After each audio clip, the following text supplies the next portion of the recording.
अस्सलाम वालेकुम students, how fine students previous video आपने देखी।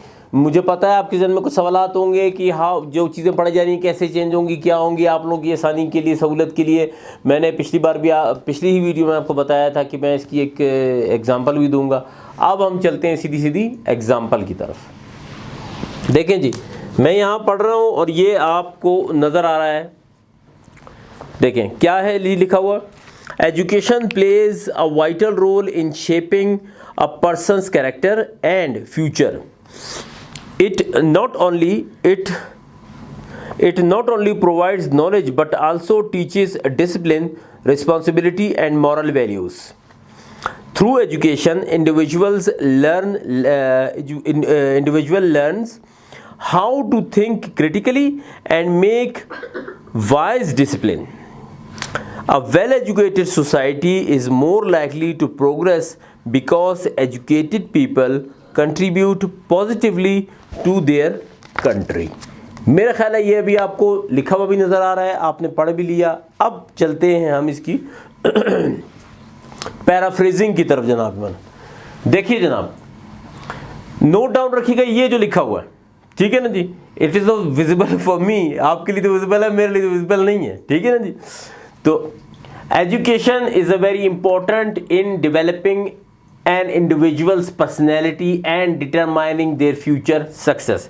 देखें जी यहाँ बुक में क्या लिखा हुआ था, आप वहाँ पर देख रहे हैं नॉलेज। देखिए कितना education play a vital role in the shaping a person's character in future. यहाँ पर कह रहे हैं education is very important and developing an individual's personality and determining their future success.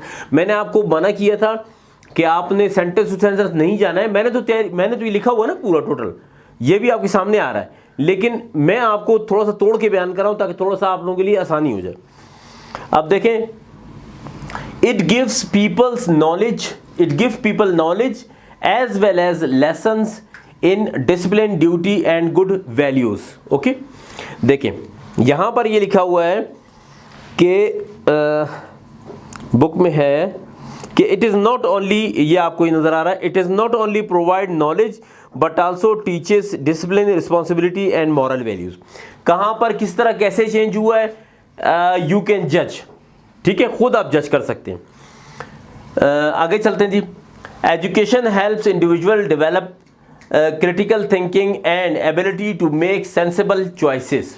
Okay, यहाँ पर देखें, ये देखें ये यहाँ पर क्या लिखा हुआ है कि through education individual learn how to think critically and make wise decision. खुद देखें किस तरह से उसको एलोबरेट किया गया है, ब्यूटी उसके अंदर लाई गई है। देखें ब्यूटी की बात, मैं एक लफ्ज़ ब्यूटी यूज़ कर रहा हूँ, ये पैराफ्रेजिंग ऑफ पोइट्री नहीं हो रही कि मैं आपको ब्यूटियाँ बता रहा हूँ, ये आगे वाली वीडियो में आप देखेंगे।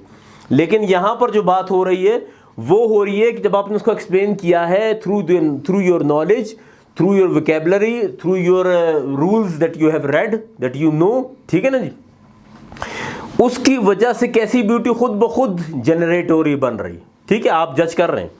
अच्छा देखें कहाँ तक पढ़े थे, कहाँ तक पढ़ा था हम लोगों ने, choices. Societies with educated citizen usually grow and succeed because such people help in the development of their nation. यहाँ पर क्या आपको नजर आ रहा है लिखा हुआ, A well-educated society is more likely to progress because educated people contribute positively to their country। अब देखें कितना डिफरेंस था, क्या था, किस तरीके से उसको एलोबरेट किया गया, किस तरीके से उसके अंदर खूबसूरती लाई गई, ये उस टाइम समझ आएगी ना। अब देखें अगर यहाँ पर आप दोनों चीज़ एक बार में देख रहे हैं, ये देखें ये आपको पैराग्राफ दिख रहा है, ये आपको इसकी पैराफ्रेजिंग दिख रही है। थोड़ा सा उसको जज करें, थोड़ा सा उसको काइंडली जज करें कि किस कदर चीज़ें चेंज हुई हैं, कितना ज़्यादा उसको एक्सपेंड किया गया है, या कितना ज़्यादा क्या किस सेंटेंस को कितना ज़्यादा किया गया है। और ये ना भूलिए, बार बार मैं वो सेंटेंस का वर्ड इस्तेमाल कर रहा हूँ, ये सेंटेंस मैं जस्ट आपको समझाने के लिए बोल रहा हूँ, ठीक है ना जी। असल में मसला तो पूरे उस पैराग्राफ का जिसको मैंने पढ़ के फिर ये बनाई, ठीक है। मेरे ख्याल चीज़ आपको समझ आ गई होगी। I am very thankful to you, be with me, thank you very much. अस्सलाम वालेकुम।